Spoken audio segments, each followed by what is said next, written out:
Bismillahirrahmanirrahim. Assalamualaikum warahmatullahi wabarakatuh. Bismillah, alhamdulillah, wassalatu wassalamu ala rasulillah Sayyidina wa maulana Muhammad ibn Abdillah wa ala alihi wa ashabihi wa man tabi'ahum bi ihsanin ila yaumil qiyamah. Subhanaka la ilma lana illa ma 'allamtana innaka antal alimul hakim. Rabbi shrah li sadri wa yassir li amri wahlul 'uqdatam min lisani yafqahu qawli waj'al li waziran min ahli. Amma ba'd. Hadratul ulama wal qurama wa hadratul jamaah musalla babul khair, yang semoga kita semua selalu diberkahi, diridhoi dan dikaruniai sehat afiat, panjang umur dalam taat ibadah kepada Allah Subhanahu wa taala. Alhamdulillahirabbil alamin. Di malam yang berbahagia ini kita melanjutkan kegiatan kita ngaji kitab Riyadhus Shalihin yang ditulis oleh Imam Nawawi Ad-Dimashqi. Ila hadratin Nabi Mustafa Muhammadin sallallahu alaihi wasallam wa ala alihi wa ashabihi wa azwajihi wa dhurriyyatihi wa ali baitihil karam wa jami'i ummatihi minal muslimin wal muslimat wal mu'minin wal mu'minat aina ma kanu min masyanikil ardi ila magharibiha fi barriha wa bahriha wa ila arwahi khususan mu'allif hadzal kitab Syekh Nawawi Ad-Dimashqi bi barakatil Fatihah. A'udzu billahi minasy syaithanir rajim. Bismillahirrahmanirrahim. Alhamdulillahi rabbil alamin arrahmanir rahim maliki yaumiddin. Iyyaka na'budu wa iyyaka nasta'in. Ihdinas siratal mustaqim. Siratal ladzina an'amta 'alaihim ghairil maghdubi 'alaihim waladdallin. Amin amin ya rabbal alamin. Bismillahirrahmanirrahim. Melanjutkan hadis yang nomor 186. An Abil Walid Ubadah ibn Samit radhiyallahu anhu qala, dari sahabat Abil Walid Ubadah bin Samit, ia mengatakan, bay'na Rasulullah sallallahu alaihi wasallam, kami berbaiat kepada Rasulullah sallallahu alaihi wasallam. Kalau dulu setiap ada sahabat yang masuk Islam maka langsung berbaiat, bersalaman dengan Rasul sallallahu alaihi wasallam. Nah, sekarang masih ada yang memaknai hadis ini secara tekstual. Maka mereka mengatakan ketika Islamnya tidak berbaiat maka tidak sah Islamnya. Termasuk yang lagi rame, Panji Gumilang. Kalau enggak berbaiat sama dia, Islamnya enggak sah. Kalau Islam enggak sah, berarti syahadatnya enggak sah, sholatnya enggak sah, puasanya enggak sah, hajinya juga enggak sah. Udah berbaiat belum? Ke Panji Gumilang? Kalau Panji sih ada, sini banyak ya. Ada anaknya Pak Agus. Iya.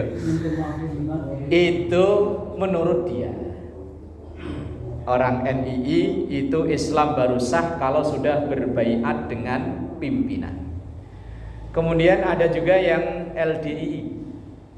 Kalau LDII hampir rata, Pak, hampir seluruh Indonesia ada. Biasanya rata-rata masjidnya ngumpet. LDII, iya, lembaga dakwah. Teman sekarang udah mulai terbuka. Kalau dulu memang dia ngumpet, rata-rata masjidnya ngumpet. Biasanya juga di gang-gang kecil. Kalaupun ada, biasanya gerbangnya ini melewati teras rumah pengurus masjidnya. Kalau di daerah Kesemek ada itu ya, di Kesemek Gang 1, Cilincing ada. belakang Salosomi, terus di depan Pasar Blimbing itu ada di gang kecil, cuman masjidnya gerbangnya nggak pernah dibuka. Nah, mereka itu akan mengatakan bahwa Islam itu baru sah kalau sudah berbaiat dengan pimpinan. Maka mereka tidak menganggap sah orang-orang Islam yang belum berbaiat. Maka mereka nggak mau sholat di masjid yang bukan masjid mereka. Walaupun misalnya rumahnya sini, Pak, nggak mau ke Babul Khair, nggak mau ke Syiar Islam, nggak mau ke Nurul Islam, ya nggak mau, ya ke masjidnya dia. Bahkan kalau dia meninggal ya yang nyolati, disolatinya pun ya di mereka, karena menganggap kita ini belum sah Islamnya karena belum berbaiat. Bahkan konon katanya kalau bajunya disentuh kita masuk ke masjid dipel. Kayak katanya. Karena mereka menganggap kita ini belum berbaiat. Muslim gitu ya. Lah iya masih belum muslim sah asli belum. Maka mereka sebisa mungkin kalau nikah pun ya di lingkungan dia, bahkan kalau ada kerjaan misalnya dia bangun rumah atau apa, ya pokoknya di lingkungan dia. Karena mereka menganggap kita ini belum berbaiat, maka ya dianggapnya tidak sah. Ya itu urusan dia lah ya, urusan dia. Lah memang di zaman Rasul ya bay'na, mereka berbaiat ketika ada yang menyatakan diri Islam ya berbaiat kepada Rasul sallallahu alaihi wasallam. Lah apakah sekarang kalau diberlakukan begitu kita baiatnya masih apa? Sama ketua mushola? Iya kali ya? Sama ketua mushola ya? Nah, iya harus ada sertifikat, tanda tangan, setor berapa gitu ya, ada atas materai. Apa ketua masjid? Kalau jamaah masjid ya baiatnya sama ketua masjid, jamaah mushola banyak. Oh sama kiai ya. Itu pendapat mereka. Lalu bagaimana dengan pendapat guru-guru kita, ulama-ulama kita tentang baiat itu sendiri? Di kita apa maksudnya yang menyatakan bahwa setiap kali kita ini udah berbaiat. Setiap kali kita takbir Allahu Akbar, udah membaca inna sholati wa nusuki wa mahyaya wa mamati lillahi rabbil alamin. Sebelum itu saat azannya berbaiat, asyhadu an la ilaha illallah wa asyhadu anna muhammadar rasul. Nah itu baiat kita. Nah kadang masih kurang mantep kalau pas nikah ya suruh baca itu ya. Padahal itu bukan rukun nikah. Bukan rukun nikah, itu mah bukan buat membuktikan apakah ini Islam beneran apa enggak. Makanya disuruh baca syahadat. Bayakna, kami berbaiat Rasulullah sallallahu alaihi wasallam pada Rasulullah sallallahu alaihi wasallam ala sam'i wa ta'ati, untuk selalu mendengar dan taat. Kalau dalam Qur'annya ya sami'na wa ata'na, kami dengar dan kami taati. Taat pada Rasul sallallahu alaihi wasallam itu fil usri, pada saat kondisi lagi sulit, wal yusri, dan saat lagi mudah. Kalau dalam Quran yang terkenal ya inna ma'al usri yusra, bahwa kesulitan dan kemudahan itu ya akan selalu berdampingan. Orang akan merasakan mudah kalau pernah sulit. Nah kalau pernah sulit ya kapan merasain mudahnya? Akan berbaiat pada Rasul sallallahu alaihi wasallam baik dalam keadaan sulit maupun dalam keadaan mudah. Wal mansyati wal makrahi. Wal mansyat dalam keadaan nyaman, enak. Wal makrah dalam keadaan enggak nyaman. Wong orang ibadah itu kadang rasanya nyaman, kadang rasanya enggak. Sama-sama bangun untuk sholat subuh atau sholat malam, itu kadang yo kerasa enteng, kadang yo abot. Mata udah melek, kadang badan masih ngolet. Kalau orang Jawa ngolet. Kalau kita apa namanya? Orang sini. Ngolet. Ya, mata sih udah melek, duduk sih udah cuman gini. Masih lama aja prosesnya. Kadang ya langsung wes berangkat. Yus orang ibadah ya memang kadang fil usri dalam keadaan enak, dalam keadaan sengsara, berat, wal yusri juga dalam keadaan mudah. Orang mau berangkat ngaji kadang ya abot, kadang enteng. Apalagi pas mau berangkat hujan. Wah, wes. Itu orangnya enggak keluar, tangannya yang keluar, Pak. Nah, ini tangannya. Udah pengalaman makanya langsung. Di dalam, ini dulu dalam. Iya, orangnya nggak keluar, tangannya yang keluar. Tapi ada kaidah begini, Pak. Kaidah fikih. As-sawab ala qadari ta'ab. Ma aktsara fi'la aktsara fadla. Pahala itu disesuaikan dengan tingkat kesulitan meraihnya. Semakin sulit ia meraih, maka pahalanya semakin gede. Umrohnya orang yang banyak duit itu sih bat. Tapi umrohnya orang yang nggak banyak duit kan nabungnya lama, Pak. Sama-sama ibadahnya umroh. Tapi bagi orang yang banyak duit mungkin pahalanya ya nggak begitu istimewa. Tapi bagi orang yang nggak banyak duit, wah istimewa. Apalagi orang banyak duit, rumahnya mepet sama Ka'bah lagi kan. Ya, tiap pulang kerja umroh dulu, ya. Mau kemana-mana umroh dulu. Bisa tiap hari umroh. Lah kalau kita orang sini dalam keadaan ekonomi yang pas-pasan kan berat. Lah maka as-sawab ala qadri ta'ab. Pahala itu disesuaikan dengan tingkat kesulitannya. Kita mau berangkat ngaji kok hawanya kayak begini nih, enak adem, ya insya Allah ikhlas berpahala. Tetapi ketika mau berangkat kok hujan gede lagi, itu udah maju mundur. Dengerin dari rumah kok suara musola nggak kedengeran, apa jangan-jangan libur kali ya? Ya tadi tangannya keluar bawa payung, apalagi kadang ada yang ngendor-ngendorin, Pak. Mana Pak ngaji, yalah di musola paling nggak ada orang, udah di rumah aja nih saya bikinin kopi. Bini kan kadang begitu ya. Iya, saya bikinin kopi, ini ada ketuk, nah makan ketuk aja dulu ya. Abot, kadang abot. Ketan pakai sambal. Nah, makanya dalam berbaiat menjalani dalam ketaatan itu ya kadang fil usri wal yusri. Kadang-kadang dalam keadaan sulit, kadang gampang. Wal mansyad dalam keadaan menyenangkan, wal makroh terkadang juga dalam keadaan nggak enak, nggak nyaman. Wa ala asaratin alaina, dan baiatnya juga saling membantu antara satu sahabat dengan sahabat yang lain. Maka disebut dengan sahabat Ansor. Ansor itu kan dari kata nasoro, artinya nolong. Kalau muhajirin kan orang yang hijrah, orang yang pindahan dari Mekah ke Madinah. Lah yang sudah asli penduduk Madinah namanya Ansor. Saking apa ya?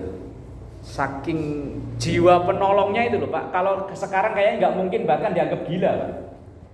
Itu ada seorang sahabat namanya Abdurrahman bin Auf. Beliau memang orang kaya. Ketika beliau pindah dari Mekah ke Madinah, semua harta benda dan usahanya ditinggal. Yang dibawa hanya baju yang melekat di badan. Ketika nyampe ke Madinah, itu ada seorang sahabat yang tahu bahwa ini dulunya orang kaya, pinter bisnis. Langsung disamperin. Kalau bahasa kita ya Mas Rohman, ini Mas Rohman ya. Kalau kemarin Rohmannya nggak bagus, ini Rohmannya bagus sekarang. Kalau kemarin Abdurrahman bin Muljam nggak bagus, sekarang pembunuh. Kalau sekarang Rohmannya bagus. Disamperin, kalau bahasa kita Mas Rohman, ini saya dengar kamu adalah seorang pebisnis ulung, walaupun datang ke sini cuman bawa bahasa keras kasarnya kolor-kolor doang. Ini saya tahu bahwa sampai kalau ahli bisnis dimanapun akan ketemu aja jalan bisnis. Ini saya punya, misalnya ya, ini saya punya ruko 4, kamu 2, saya 2. Bahkan ada riwayat itu istri saya 4. Karena istrimu belum Islam makanya kamu tinggal. Ini kamu milih di antara 4 istri saya itu pilih 2, nanti saya ceraikan. Mau. Apa masih mampu? Nggak, saya menyindir. Gitu. Sampai segitunya loh. Karena tahu nih Abdurrahman dari di Mekah itu semuanya ditinggal, dan termasuk keluarga istrinya yang belum mau iman tinggalin. Lah begitu sampai ke Madinah, sampai ada yang nawarin, pilih kamu mana, milih mana. Pokoknya nanti kalau kamu yang milih, yang 2 saya ceraiin dah buat kamu. Tapi Abdurrahman bin Auf nggak mau. Saya bukan menolak pemberian penawaran ini, tapi hanya saya minta tunjukkan pasar adanya di mana. Ya pasar sono. Ya udah begitu nyampe pasar, namanya orang otak-otak bisnis Pak. Apa aja bisa dibisnisin Pak kalau otak-otak bisnis Pak. Asal ada keramaian dikit, wah ini. Kalau musim hujan ya jualan ronde ya sekoteng. Ada aja pokoknya akalnya Pak. Sebulan 2 bulan balik lagi Pak, jadi orang terkaya lagi. Abdurrahman bin Auf. Bahkan dalam riwayat beliau itu sampai bosen jadi orang kaya Pak. Kalau kita kan kebalikannya ya. Iya, mau kaya dulu. Mau kaya tapi belum kesampaian. Sampai semua asal denger ada ustadz, ada kiai ngasih tahu doa rezeki lancar, ngamalin. Wah, katanya kalau baca waqiah lancar, baca waqiah. Katanya kalau duha yang habis Jumatan apa? Ya Ghaniyu ya Hamid ya Mukti ya Muid. Wes pokoknya asal ada doa yang cepet kaya, amalin. Tapi bawa alam ya. Bawa alam. Nah, Abdurrahman bin Auf ini sampai bosennya jadi orang kaya. Itu anggur yang busuk yang mau dibuang sama para petani dibeli dengan harga standar anggur bagus. Wes pokoknya anggur yang busuk-busuk, kurma yang busuk-busuk kumpulin. Saya beli dengan harga standar yang bagus, harga terbaik lah. Misalnya sekilo terbaik itu 100.000, saya beli 100.000. Cuman wong kadung memang terlanjur kaya, Pak. Begitu itu anggur kurma yang busuk-busuk ditimbun, indilala ada pengusaha minuman yang datang nyarinya yang busuk. Iya. Orang terlanjur kaya kok. Biar udah bosen jadi orang kaya loh. Ada aja yang datang dengan membeli harga di atas yang dulu dia beli. Misalnya dulunya 100, dia berarti 150. Lah kan jadi orang kaya lagi, Pak. Sampai orang-orang itu saat itu nganggapnya ini Abdurrahman udah stres ya. Kebanyakan duit kok anggur busuk, kurma busuk dibeli dengan harga yang ya makanya besok-besok kalau ke pasar itu paya-paya busuk, siapa tahu ya. Ada yang beli buat bebek. Saus ya. Aduh ya Allah, memang orang kalau udah hoki mah. Ibarat kelangkah aja jadi duit tuh. Tapi kalau lagi amsyong, apa bahasanya amsyong ya? Wah, udah bikin usaha itu dirancang, udah diminta suwuk ke Kiai sono, minta sembur Ustaz sono, masih aja nggak jalan-jalan. Masih amsyong aja amsyong. Nah, Abdurrahman bin Auf itu begitu, luar biasanya itu. Abdurrahman bin Auf. Jangan salah ketuker, ntar Abdurrahman bin Murjam lagi. Kalau ini Abdurrahman apa ini? Ya Allah. Bayat yang selanjutnya wa ala alla nunazi al amra ahlahu, dan tidak akan merebut, bahasa kasarnya, kekuasaan yang dipegang oleh seseorang. Nah ini kadang hadis ini yang menjadi dasaran, menjadi landasan orang-orang yang melarang demo.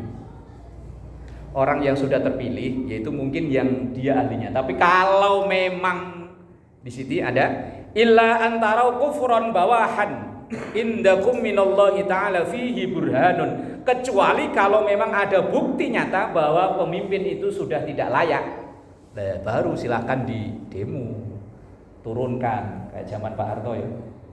Pak Harto itu dulu kayaknya kan nggak mungkin bisa turun ya. Semua lini udah dikuasai, kayaknya nggak bisa. Tapi memang Allah berkehendak turun ya turun.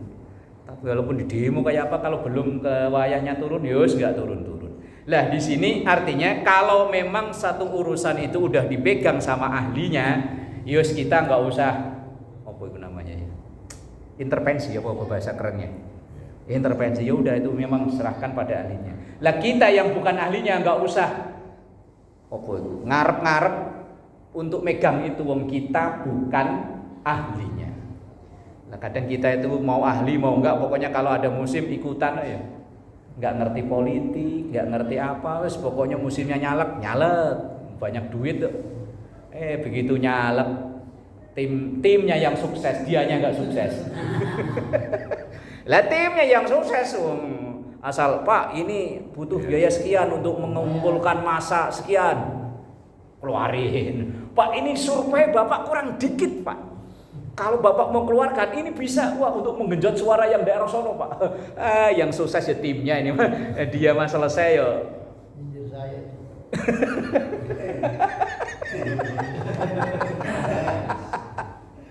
Lah ya apa-apa ya.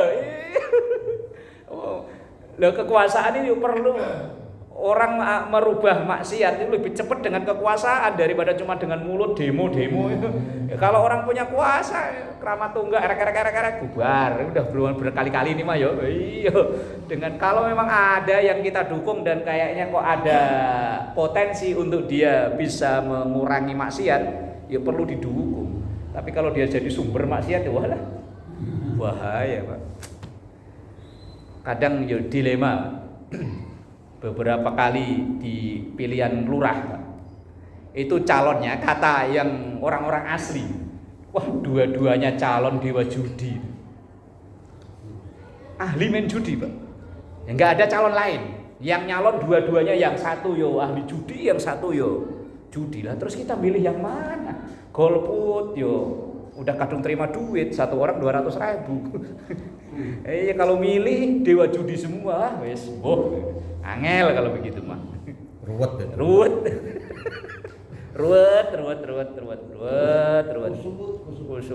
Kusut.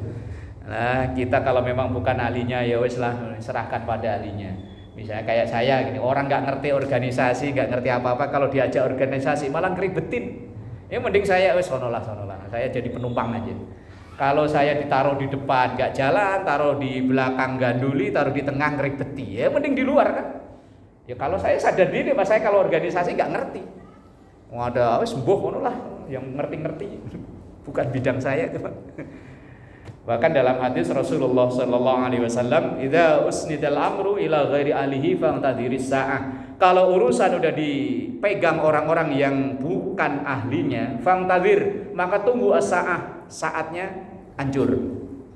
Habis saja. Kalau bukan ahlinya.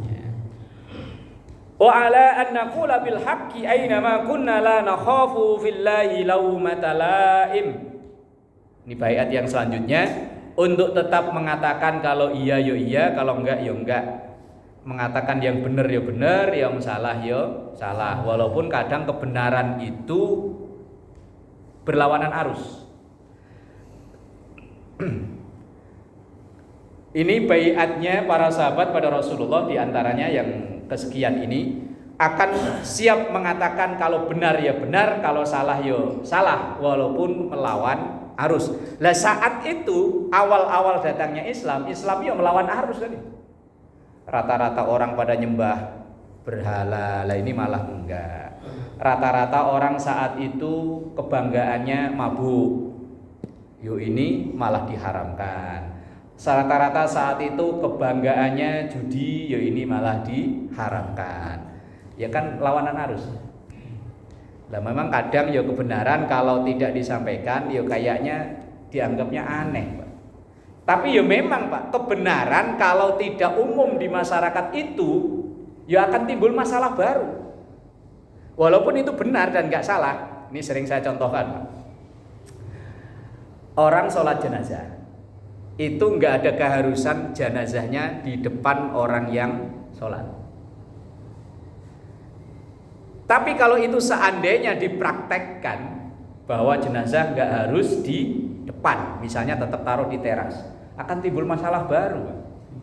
Walaupun ini benar, misal ya ada yang meninggal, orangnya itu nggak pernah ke masjid, nggak pernah ke mushola, begitu meninggal, lah kebetulan ketua ngumumin, Bapak-bapak, ayo kita sholatkan jenazah.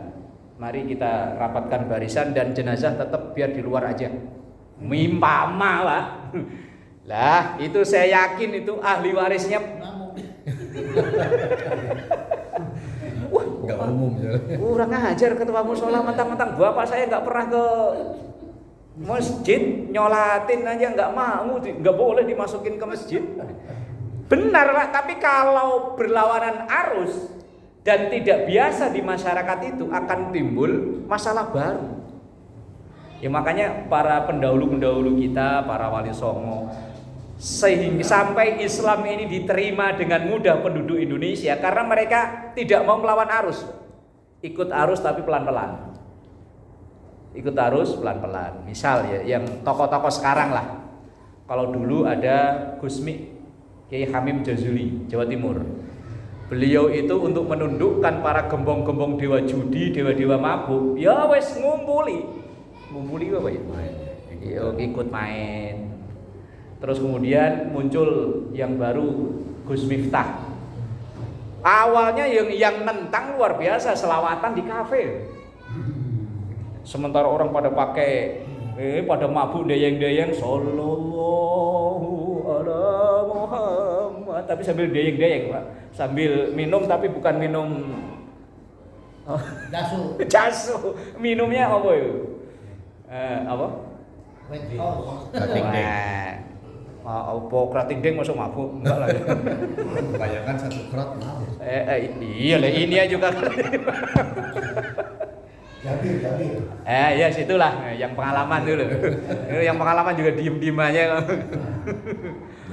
Lah iya kan. Kemudian muncul baru sekarang Pak, anak masih muda Pak, kelahiran 94, jamaahnya itu ribuan. Yang rata-rata jamaahnya tatoan, rawus, aneh-aneh. Gus Ikdam, orang Blitar. Saya kalau lihat ya Allah, yang beliau samri itu ya geng-geng motor.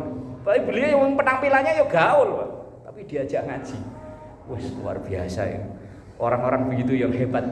Berani kadang ya berani lawan arus. Memang rata-rata ditentang. Loh orang begitu kok diajak ngaji apa masuk? Bukan masalah masuk dan enggaknya. Paling enggak dia pernah dari mulutnya keluar salawat. Paling enggak dari mulutnya pernah keluar istighfar. Ayo. Walaupun mungkin sambil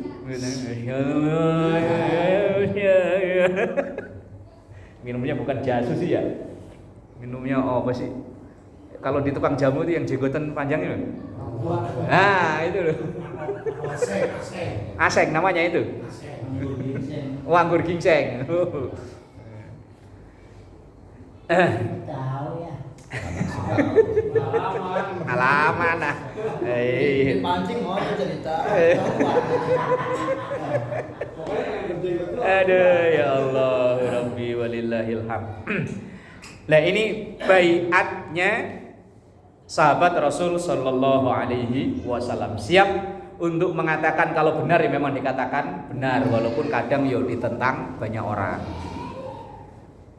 Bismillahirrahmanirrahim. Hadis yang selanjutnya 187. An-Nu'man bin Bashir radhiyallahu anhuma, dari sahabat Nu'man bin Bashir radhiyallahu anhuma, semoga Allah meridhoi keduanya, Nu'man dan bapaknya bernama Bashir. Anin Nabi sallallahu alaihi wasallam qala, bahwa Rasul sallallahu alaihi wasallam bersabda, masalul qaimi fi hududillahi wal waqi'i fiha, perumpamaan orang yang nahi mungkar, orang yang nyegah kemaksiatan.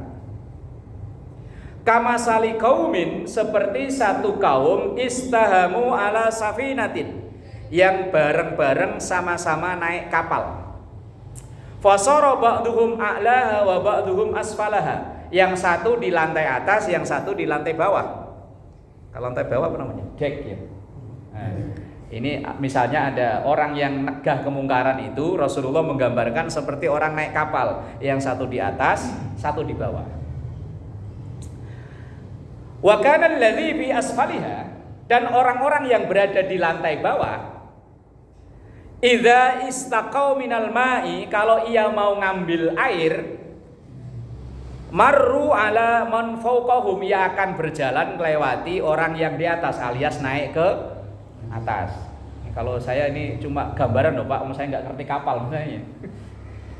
Ini hanya Rasulullah menggambarkan begitu. Faqalu, lah orang-orang yang, kalau orang yang di lantai bawah kalau mau ngambil air kan harus ke atas. Lah, seandainya orang-orang yang di bawah ini, faqalu law anna kharaqna fi nasibina kharqan, lah kalau seandainya kita ngelobangin dinding kapal, kan kita nggak perlu ke atas. Wong air ini ada di sini kan ya, sebelah sini. Lah kalau kita ngelobangin di sini nih, walam nu'dzi man fawqana, kan nggak ganggu orang yang di lantai atas, kata orang yang di bawah.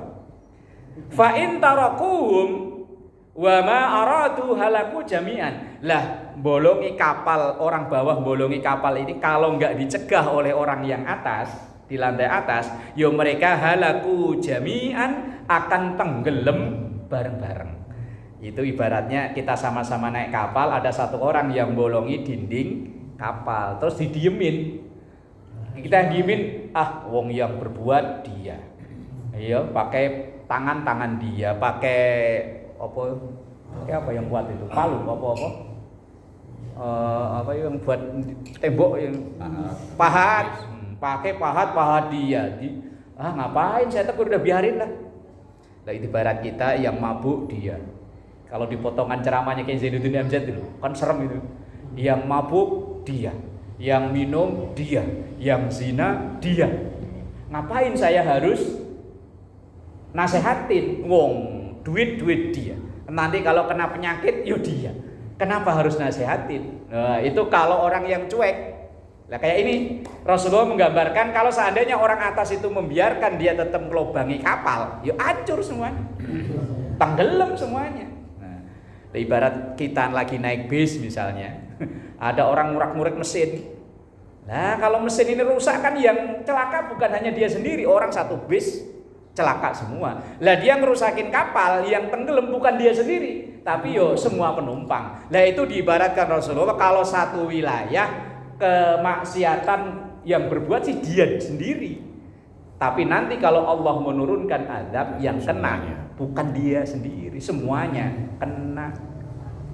Ya kalau di TikTok apa ya potongan ceramahnya kayak Zainuddin Amjad itu langsung di ujungnya kan iya yang mabuk elu, yang zina elu. Tapi kalau Allah marah yang mampus bukan elu doang, monyong.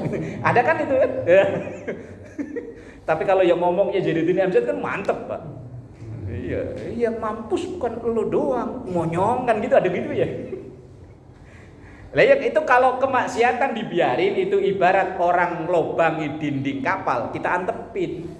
Kita diemin aja. Ya udah. Lah kalau bencana milih-milih sih ya biarin aja ya. Misalnya nih, di sini ada tempat zina atau apa diantepin aja. Begitu Allah mau nurunkan azab, pemberitahuan yang ketua musola harap ngungsi bentaran. Jamaah musola ngungsi bentaran, bentar lagi mau ada banjir besar di Cipucang. Yo enak kalau begitu, karena ya kamu nggak langsung kena semuanya. Nah, itu akibat misalnya kalau ada kemungkaran diantepin, dibiarin. Itu ibarat orang mau merusak dinding kapal, kita biarin aja. Maka yang tenggelam ya bukan dia sendiri tapi semuanya. Wa in akhadhu ala aidihim najaw wa najaw jami'an. Tapi kalau orang yang mau ngelobangi dinding kapal itu dicegah, maka yo yang selamat bukan hanya dia tapi semuanya. Nah ini Rasulullah menggambarkan kayak begitu. Padahal Rasulullah mungkin belum pernah naik kapal kali ya. Nah iya kan di Mekah, di Madinah kan jauh laut ya. Nah iya.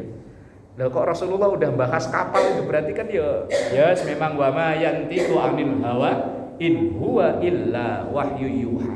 Rasulullah itu kalau bahasa orang Jawa dulu reti sak duruning winarah. Itu kalau orang krengsek kok. Kalau bahasa itunya kasyaf. Itu kan Tahu sebelum kejadian itu. kalau Nabi Nuh itu kapal apa perahu? Ya mbok tahu kapal sama perahu bedanya apa sih? Kapal. Saya nggak tahu sih. Bukan orang laut ini, beliau orang laut ya tahu. Bedanya. Kalau getek itu yang nggak ada dindingnya gitu ya. Kalau bahasa Arabnya sama, Safinatul Islam, masjid terus ya. Ya kan ada masjid namanya Safinatul Islam ya. Ini kayaknya jalan ini ya, lurus ya. Lurus itu. Kalau Arabnya sama Safinah. Ya mungkin kalau Safinah gede dimaknai kapal, kalau Safinah kecil dimaknai perahu, kalau kecil lagi dimaknai getek. Rakit apa? Kalau yang di Nagrag itu apa namanya? Yang nyebrang dari Kampung Sawah ke Nagrag itu? Rakit, ya apa getek? Ya kalau Arabnya ya Safinah juga. Makanya kalau Indonesia itu Pak, perbendaharaan katanya luar biasa loh. Banyak. Kalau Arab misalnya nasi yo al-aruz, beras yo al-aruz, padi yo al-aruz. Tapi kalau Indonesia Pak, kalau masih nempel di pohon namanya padi. Kalau udah dirontokin gabah. Kalau udah dibuka kulitnya beras. Itu kalau yang utuh, kalau yang pecah-pecah menir, ya kan? Namanya udah berubah berapa kali? Dimasak airnya pas jadinya nasi, airnya kebanyakan. Oh kan. Indonesia loh. Dibungkus pakai daun pisang namanya. Kalau ada isinya, kalau kosong agak gede, lontong loh. Bungkus pakai daun kelapa namanya. Coba Arab tetap al-arus, Inggrisnya tetap rice. Indonesia Pak, makanya kecil namanya getek, agak gedean namanya perahu. Gede lagi kapal, Arabnya safina, tetap safina juga. Indonesia loh. Orang jatuh aja namanya beda-beda Pak. Kalau ke belakang jeledak, kalau ke depan jerungup. Kalau samping keleng. Indonesia kok. Luar biasa kekayaan Indonesia ini. Bismillahirrahmanirrahim. Satu hadis lagi. Isya 7 lewat 8. Ya, satu hadis lagi. 188 hadis nomor 188 an ummil mukminin Ummi Salamah Hindun binti Abi Umayyah Hudzaifah radhiyallahu anha. Dari Ummul Mukminin. Kalau sebutan Ummul Mukminin berarti istri Rasulullah sallallahu alaihi wasallam. Namanya Hindun. Banyak dipakai yang nama Hindun ya. Ya apalagi orang Betawi banyak Hindun, nama Hindun banyak banget Hindun. Ada yang namanya Hindun yang bunuh Hamzah, ya namanya Hindun juga. Bukan, lain orang. Ani Nabi sallallahu alaihi wasallam annahu qal, ia menceritakan dari Rasulullah sallallahu alaihi wasallam, innahu yusta'malu alaikum umara. Nanti suatu saat akan diangkat umara. Umara itu jamak dari kata amir, pemimpin-pemimpin. Kalau amir berarti satu pemimpin, kalau umara banyak pemimpin. Alim satu orang berilmu, tapi kalau ulama, nah banyak orang berilmu. Fata'rifuna wa tunkirun. Di antara para umara itu ya ada yang ta'rifun, ia tahu kebenaran dan menjalani kebenaran. Tapi juga ada yang wa tunkirun. Tunkirun itu ya ia tahu ini salah, tapi tetap dijalani wong tuntutan.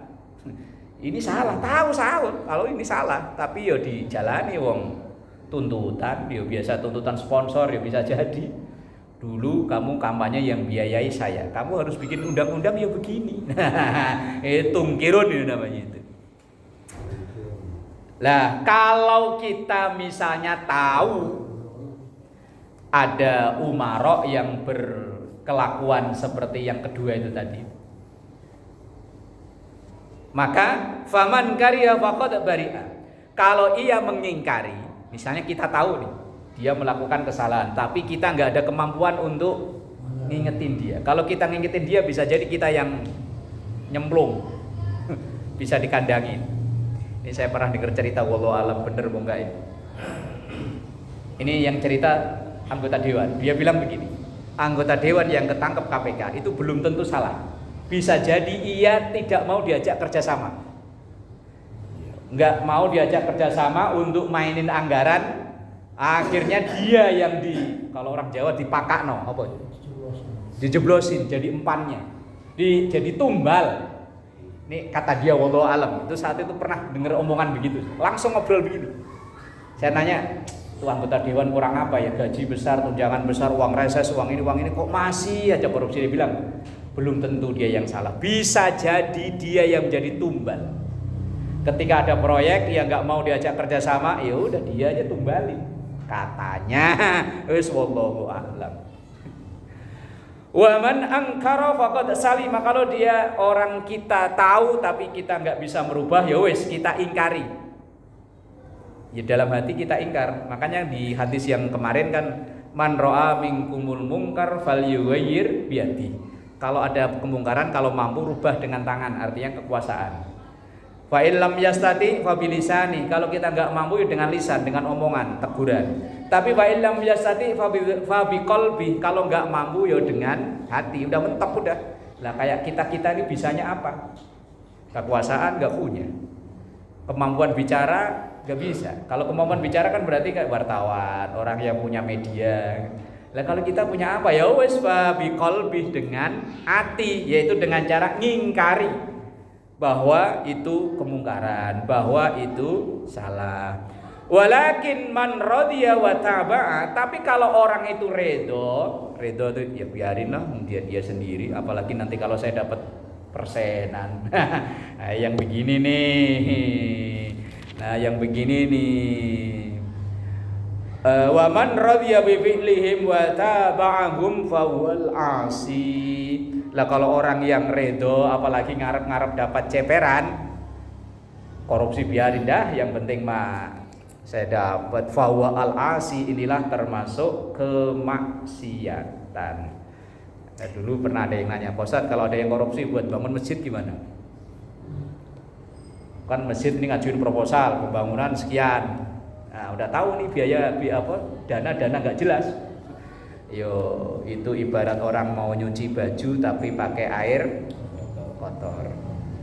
Dulu pernah, Pak, waktu saya bangun musola, itu ada yang nawarin. Dia bilang, "Pak, ini uang proyek tapi uang nggak jelas. Bapak mau nggak buat ngelanjutin bangun musola?" Saya bilang, "Kalau buat bangun musola enggak dah. Tapi kalau buat nguruk jalan terserahlah." Kalau buat nguruk jalan terserahlah. Nah, nanti kalau seandainya ada tuntutan kan tuh jadinya jalan. Lah kalau jadinya musola, ntar yang diciduk ketua musola ya. Kalau mau buat bangun jalan silakan, tapi kalau buat musola enggak. Tapi kalau uangnya aslinya besar Pak, lumayan. Lagi bangun, lagi kita nyari duit ke sono kemari, ada yang nawarin kan, ini. Ibarat orang kehausan ditawarin air ya. Tapi air yang bikin gelegean tadi itu yang cap jenggot. Saya bilang kalau buat nguruk jalan monggo lah, tapi kalau buat bangun musola jangan dulu dah. Jangan terima ya. Ya. Perman jalan. Buat nguruk jalan, buat pasang lampu di jalan. Iya. Ambil ini lampunya. Iya, kalau buat bangun musola, buat bangun, aduh ya Allah, kalau bisa ya yang halal. Tapi kalaupun kadang kalau untuk 100% halal ya kadang berat ya. Saya pernah nanya Pak ke seorang yang saya anggap alim di Jakarta. Saya tanya, datang ke rumahnya, "Kiai, kira-kira ada nggak orang kota, orang Jakarta ini makanan pakaian yang 100% halal?" Beliau bilang nggak ada. Wah, kok begitu Kiai? Lah iya. Udah ada kamu pikir dah. Misalnya saat itu disuguhi makanan di rumahnya. Ini loh, makanan ini loh. Kamu yakin ini halal? Oh ya nggak tahu ya. Lah makanya. Baju yang kita pakai, tahu nggak ini bahwa ini nggak ada bahan-bahan yang najis? Ya nggak tahu. Lah terus kalaupun ada, itu kalau ada hujan turun langsung mangap. Nah itu halal tuh. 100% dijamin halal. Kalau jatuh ke genteng orang, belum tentu, siapa tahu ada tai kucing di situ. Lah terus, makanya ada solusinya, istighfar. Wong orang selesai sholat aja disuruh istighfar Pak. Selesai sholat melakukan kebaikan disuruhnya istighfar. Apalagi yang sehari-hari makanan kita, minuman kita, pakaian kita, rezeki kita. Wallahu a'lam. Yus, makanya solusinya istighfar. Wallahu a'lam bissawab. Al-Fatihah. Alhamdulillah.